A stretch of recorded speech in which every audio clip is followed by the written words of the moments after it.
Next, who are your first cousins? Who are your first cousins? Family members who are considered first cousins share grandparents with you. If your mom or dad have siblings and those siblings have children, the kids are your first cousins. To your mom and dad, they're nephews and nieces, but to you, they're first cousins. Often these are the relatives people mean when they say she's my cousin. If they're not adopted, you share about an eighth of your DNA with your first cousin. So basically a description of first cousins. What technical description, right? It's a technical description. How do we define what makes somebody a what makes that relationship basically as first cousins? What are second cousins? Second cousins have the same great grandparents as you. Okay.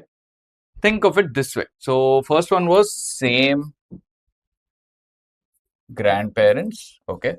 In the second one, you have same great grandparents. Your mom's first cousin's child is your second cousin, or your grandpa's brother's grandchild, your dad's aunt's grandchild is your second cousin. You're in the same generation, they're just not as closely related. Now, similar fashion to what we saw in the last RC, the previous RC, you perhaps don't need to get into the exact nuance of what makes a second cousin or a third cousin. All right, paragraph. If you see a RC like this in the exam, what you need to immediately do is go look at the questions and see how detailed those questions are and what really are they trying to ask.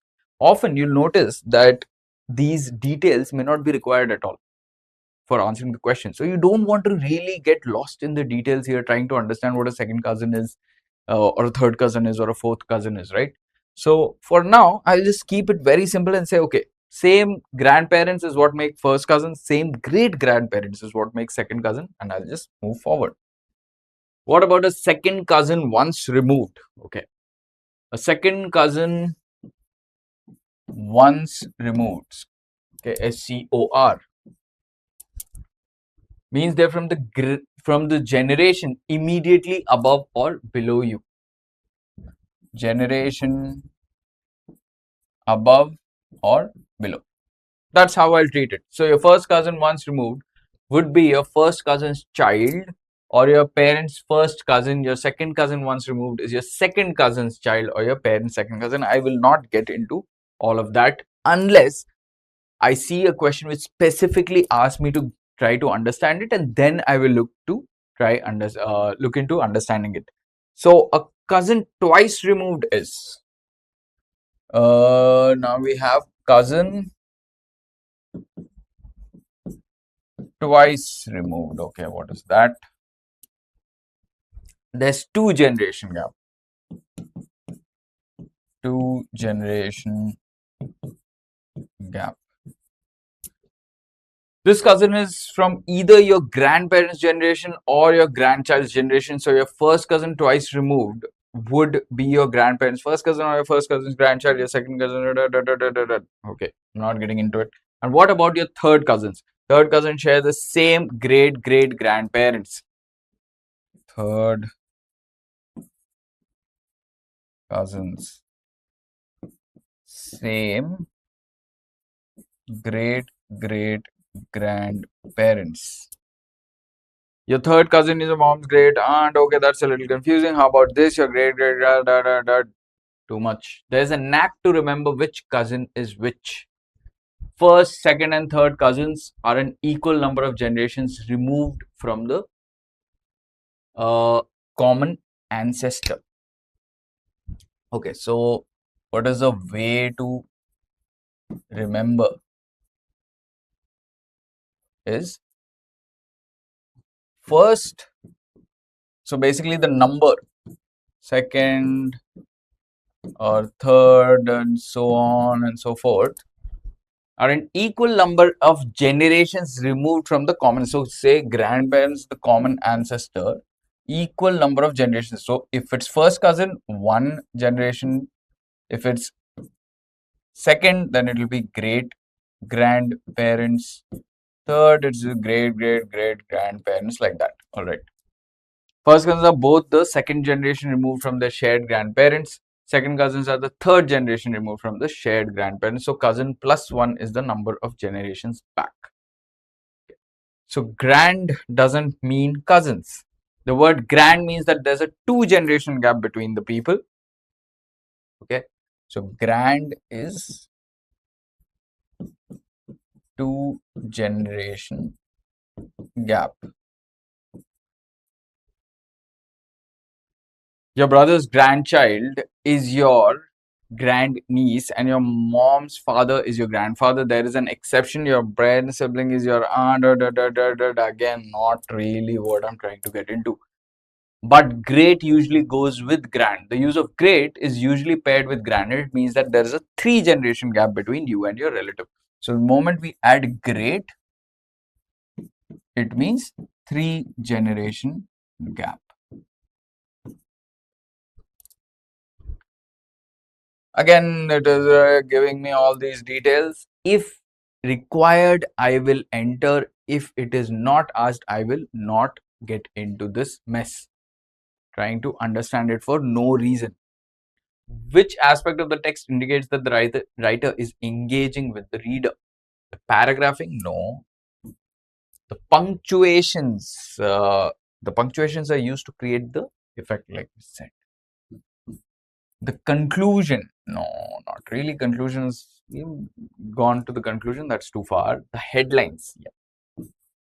The headlines is where the writer is trying to engage by giving these headlines and sort of in the form of questions. They're trying to engage with the reader.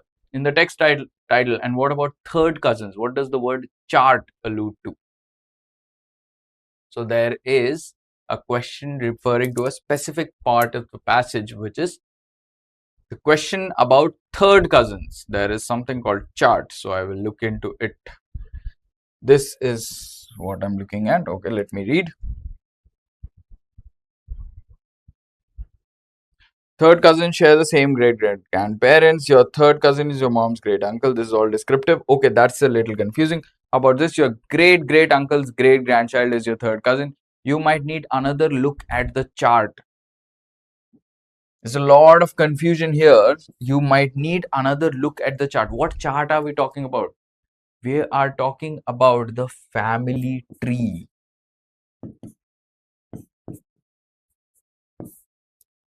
That you may need a look at the you may have to look at the family tree again to understand the whole of this third cousin and what is happening.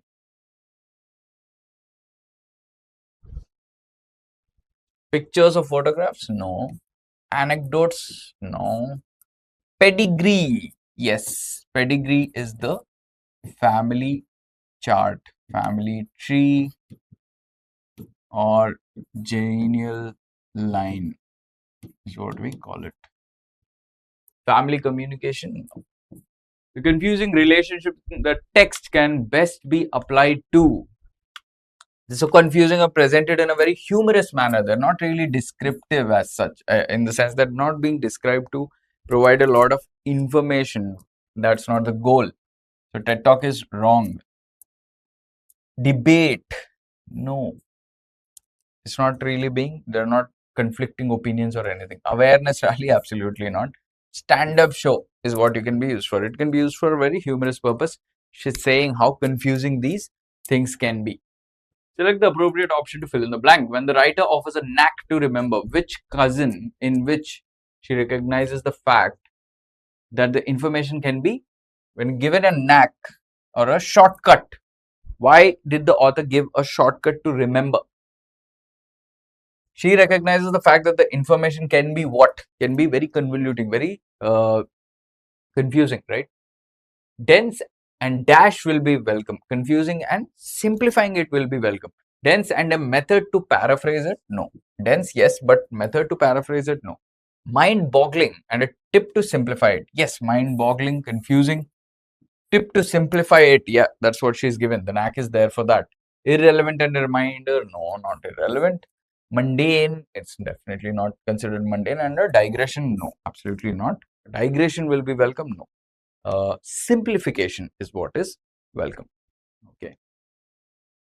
Oh, I think we are done. Thank you.